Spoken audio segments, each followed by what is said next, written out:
Alors,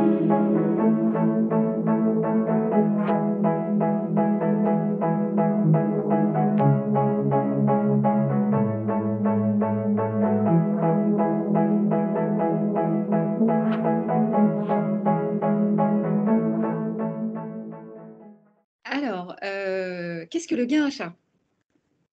Alors le gain, on parle de gain ou après c'est ce que l'on peut reprocher aussi à l'acheteur, c'est-à-dire qu'on essaye, toujours de tirer les prix vers le bas, en sachant que nous ne sommes pas des acheteurs de Carrefour, nous sommes des acheteurs publics. Par conséquent, on essaye de concilier effectivement ce rapport qualité-coût, à travers l'offre économiquement la plus avantageuse.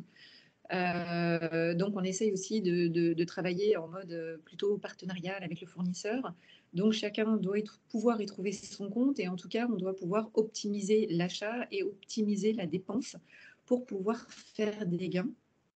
Donc, le gain, c'est lié, oui, à une dépense. C'est aussi, en fait, à travers ces modalités de calcul, mettre en avant le travail qu'a pu faire l'acheteur.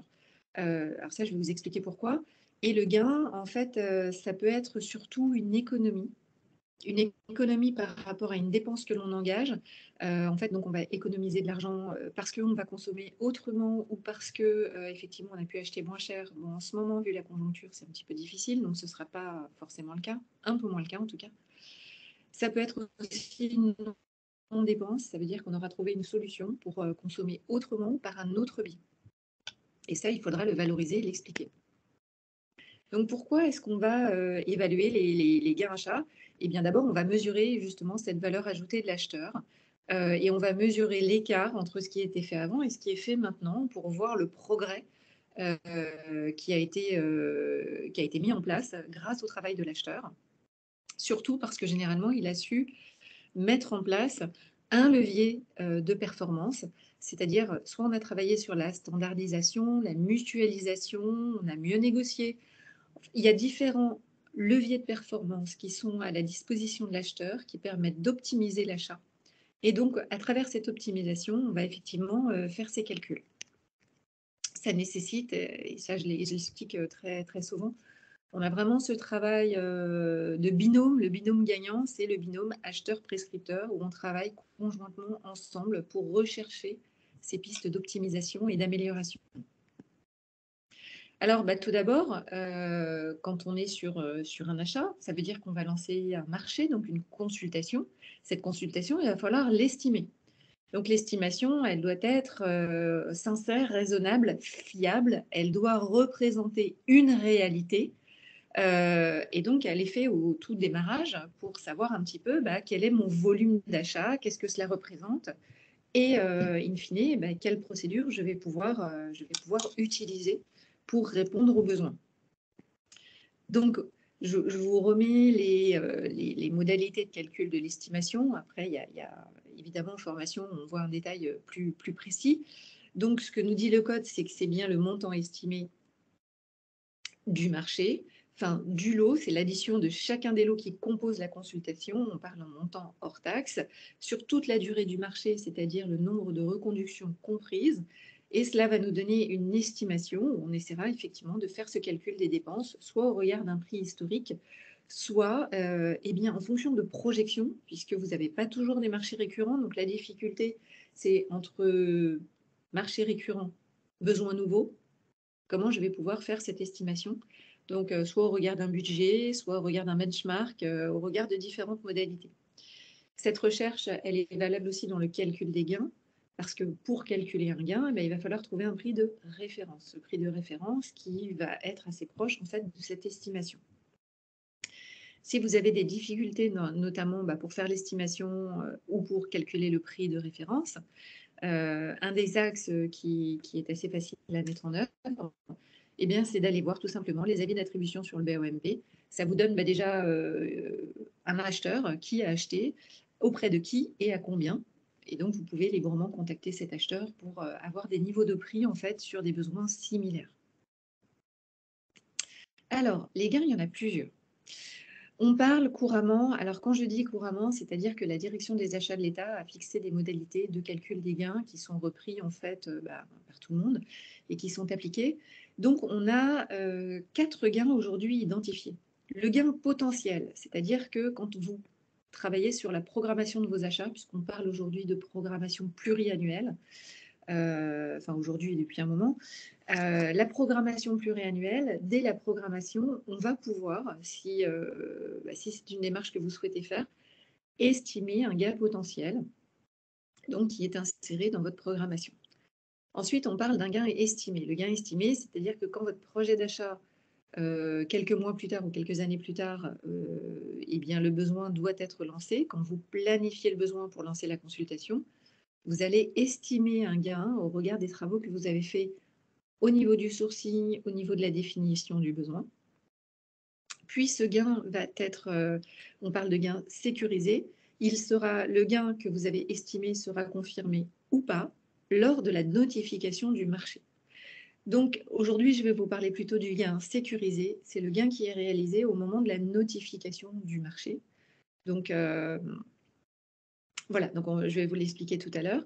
Et ensuite, il y a d'autres types de gains, notamment les gains sur les actions de progrès que j'aime beaucoup, c'est-à-dire que là, le marché est notifié, le marché s'exécute, mais à travers une action que l'acheteur peut mettre en place, c'est-à-dire pour optimiser les pratiques, pour définir des politiques de consommation, peut-être en cours d'exécution du marché, eh bien, on va optimiser la consommation d'un marché et cela va générer des économies que l'on va tracer, que l'on mettra en valeur, justement toujours pour valoriser l'action qu'a pu mettre l'acheteur et voir effectivement, eh bien, il est toujours intéressant de pouvoir mesurer l'impact des actions qui ont été mises en place.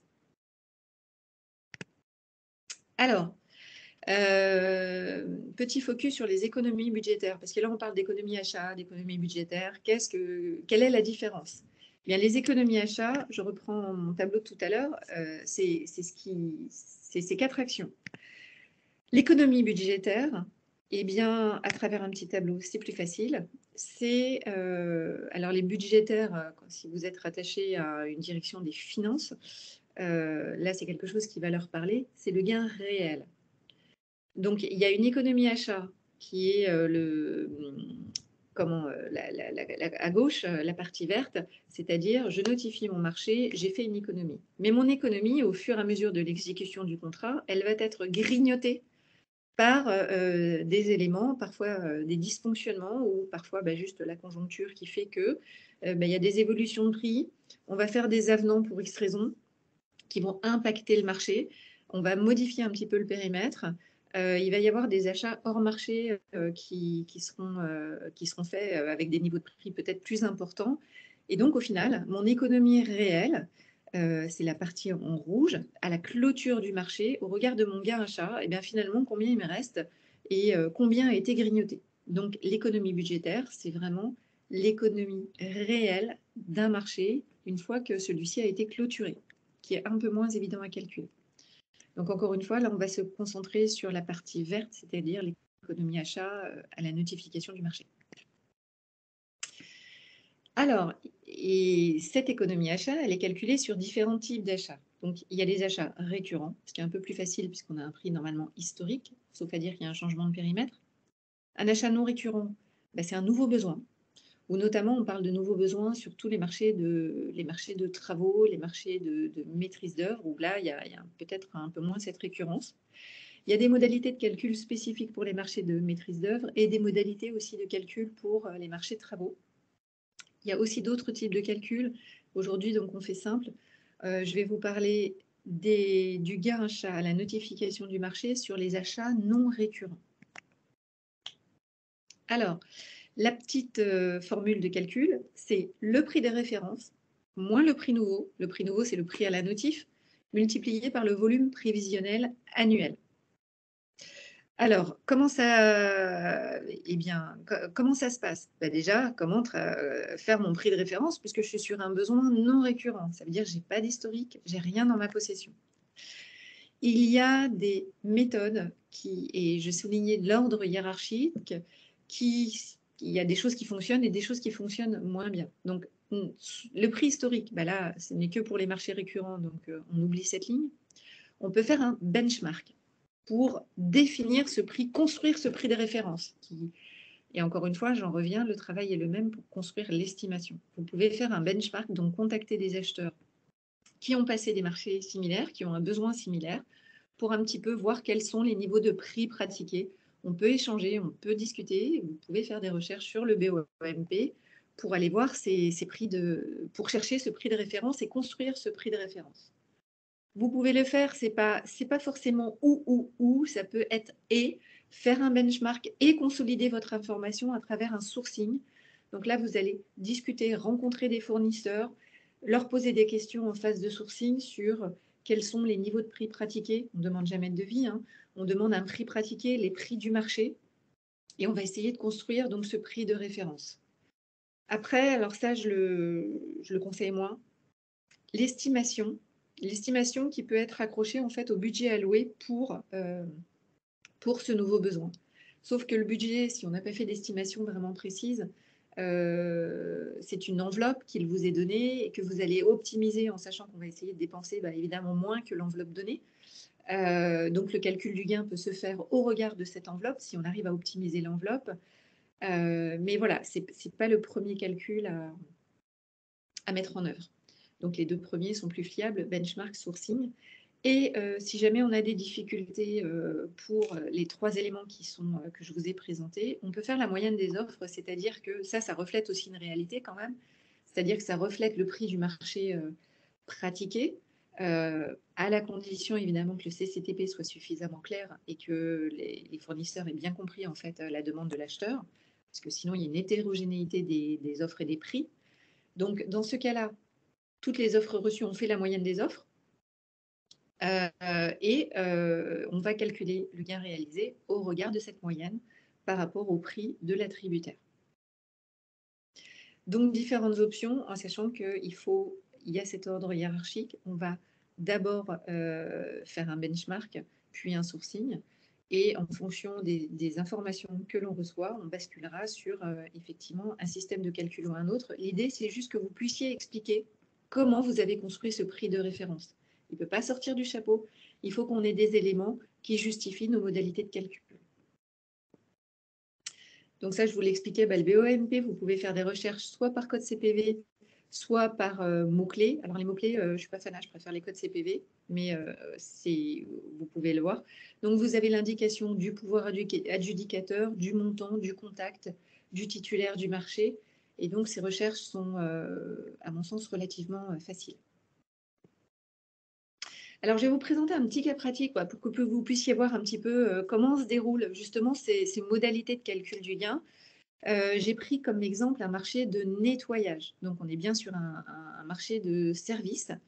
Et ce marché de service, il est composé d'un prix mixte. Donc, un prix, une partie forfaitaire, une partie unitaire. Par conséquent, il va falloir estimer les deux parties. Donc là, je vous indique que cette partie forfaitaire, donc on a fait un benchmark et qu'on a estimé, alors les chiffres ne veulent rien dire, on a estimé à 15 000 € par mois cette dépense forfaitaire pour des prestations similaires. Donc on a contacté d'autres acheteurs et on a pu faire cette estimation. Ensuite, il y a une partie à prix unitaire pour ce que l'on souhaite acheter au cas par cas. Et donc, cette estimation, elle a été aussi faite par un benchmark et puis par un sourcing. Donc, l'idée est de pouvoir construire aussi votre DQE, votre détail quantitatif estimatif, qui vous servira à la notation des offres. Alors, ce prix, donc, pour construire le DQE, qui va me servir de prix de référence et d'estimation, j'ai ma part forfaitaire, donc j'ai mon montant forfaitaire mon montant forfaitaire mensuel multiplié par 12 mois, multiplié par la durée totale du marché. Je ne sais pas si j'ai dit. Le marché dure 4 ans, on part sur une durée de 4 ans. J'ai estimé des prix unitaires que j'ai retrouvés à travers le benchmark et le sourcing. Donc là, j'ai indiqué 10 € du mètre carré, par exemple. J'ai une quantité estimative. Donc là, c'est le travail avec le prescripteur. Avec le prescripteur, j'ai travaillé sur un volume de surface à traiter. Par exemple, j'ai combien de sanitaires, quels sont les mètres carrés, est-ce que j'ai des plans, combien de mètres carrés de parquet, etc., etc. Donc, une fois ces quantités estimatives, ce prix défini à travers mon benchmark et mon sourcing, donc j'ai bien mon prix unitaire multiplié par mes quantités qui me donne un montant total de la partie unitaire que je multiplie par la durée totale du marché et mon prix forfaitaire. J'additionne le tout, donc le volume total de ma consultation a été estimé à 189 000 € par an. Donc, le montant total de ma consultation sur 4 ans, bah, c'est ça, 189 000, que je multiplie par 4. Donc, je suis sur une consultation qui est estimée à 756 000, etc. 500 sur 4 ans. Donc là, on est bon. J'ouvre les plis. Quand j'ouvre les plis, je reçois différentes offres. Et après application des critères, je retiens l'offre C. L'offre C, qui n'est pas la mieux disante, mais qui est l'offre économiquement la plus avantageuse au regard de l'ensemble des critères. Et donc, je vais calculer mon gain par rapport à cette offre. Donc, je reprends mon prix de référence, moins le montant de l'offre reçue, et je suis en gain positif pour moi. Donc, j'ai bien gagné 32 444 €. Donc, c'est mon gain sécurisé, le gain à la notification. Il se peut que vous ayez des gains négatifs, ça peut arriver. C'est pas grave, le tout est de le savoir. Et ce qui est important, notamment pour votre entité, c'est de se dire, bah mince, au niveau budgétaire, est-ce que j'ai budgété suffisamment pour couvrir cette hausse de prix et ce surcoût que je vais subir pour ce nouveau marché? Alors, les gains, on les calcule, notamment si vous avez un marché qui dure moins de 12 mois, on calcule quand même sur une base de 12 mois et il va falloir proratiser ce gain. Je vous explique. Donc là, par exemple, j'ai bien un gain de 32 000 sur la durée totale du marché, ce qui me fait un gain de 8 000 € à l'année, si je divise par 4. Mais j'ai une date de notification au 15 avril. Donc, je ne vais pas pouvoir bénéficier de ces 8 000 € d'économie sur l'année, puisque l'année est déjà commencée. Donc, je vais proratiser dans certaines entités. Pourquoi on fait tout ce travail? Parce qu'il peut y avoir, ça arrive, mais rarement, je vous rassure, des coupes budgétaires. C'est-à-dire qu'à partir du moment où l'acheteur explique son gain et va prouver effectivement l'ensemble des gains réalisés, il pourra y avoir des diminutions de budget pour certains services ou certaines directions. Donc, on va calculer le gain pour l'année, par exemple 2022, donc du 15 avril au 31 décembre. Ça veut dire que sur 4 ans, le marché va se terminer 4 ans plus tard, le 14 avril. Et par conséquent, on va calculer ce reliquat. Donc, je vous ai fait un petit schéma pour que ce soit plus compréhensible. Donc, on a bien les 8 000 € de gains annuels. Il y a juste la proratisation qui se fait entre la première année et la dernière année. Donc, ça me permet d'avoir le montant des gains réalisés chaque année. Donc, si vous calculez vos gains, si vous avez des tableaux de bord pour pouvoir suivre les économies générées chaque année, eh bien, en 2022, vous aurez 5 745 € dans vos tablettes. Et tant que le marché n'est pas résilié, par exemple, eh bien, si tout va bien, vous aurez toutes ces économies qui seront dispatchées année par année. Alors, il y a forcément une inspiration en fait du secteur privé justement pour développer des bonnes pratiques, puisque le secteur privé est bien plus mature sur la partie achat et performance achat que le secteur public. Après, ces modalités de calcul, elles sont dans la fonction publique depuis... J'essaie de retrouver un petit peu l'historique. En tout cas, ces modalités de calcul sont pratiquées depuis à peu près plus de 10 ans, voire même 15 ans. Donc là, c'est quelque chose qui est assez rodé, par contre, qui est malheureusement pas toujours appliqué dans tout. Enfin, on le retrouve dans les plus gros établissements type État et grosses collectivités, mais n'importe quel établissement, quelle que soit la taille, peut pratiquer ces modalités de calcul. Je ne suis pas certaine qu'il faille une taille critique à partir du moment où l'acheteur... En fait, l'idée, c'est pour les managers en fait, qui ont un process achat, c'est de systématiser ce calcul. Aujourd'hui, mes acheteurs, quand ils notifient... Enfin, déjà, quand on programme le marché, et puis ensuite... alors, c'est vrai que les gains à la programmation, à la planification ne sont pas toujours très calculés. Donc, au moins, de le faire sur le gain sécurisé, c'est quelque chose que chaque acheteur est en mesure de le faire à partir du moment où les modalités de calcul sont comprises et sont claires, que l'on peut retrouver aussi sur Internet, sur le site de la DAE, Direction des achats de l'État. Et donc, l'idée, c'est de systématiser à la notification du marché. Ce travail doit être automatique. Et parfois même, là, ce que l'on fait, par exemple, au ministère de la Justice, que je ne faisais pas avant, mais pourquoi pas. C'est-à-dire que dès la rédaction du rapport, le rapport d'analyse des offres, eh bien, on va présenter le calcul et présenter le gain généré. Donc, c'est automatique. Si on l'automatise, c'est quelque chose qui n'est pas générateur de temps, enfin, pas trop chronophage et assez facile à mettre en œuvre. Aussi des modalités de calcul qui ont été définies au regard de la flambée des prix. Donc, aujourd'hui, on est dans un contexte très inflationniste et on parle quand même de gains. Bah oui, on va parler de gains parce que si vous avez une hausse, là, on le voit par exemple sur le papier, vous avez 20% de hausse parce que là, tout le secteur est en crise. Si jamais vous arrivez à notifier un marché où vous subissez une hausse, non pas de 20%, mais de 15%, ben on va considérer et il faudra mettre en valeur que le travail de l'acheteur a permis de contenir une hausse. Donc, ça, je pense que le calcul du gain, il est vraiment important et nécessaire pour valoriser la fonction achat et pour expliquer en fait aux personnes en interne bien, quels sont les leviers que l'on a mis en œuvre et quels sont les résultats que l'on a obtenus.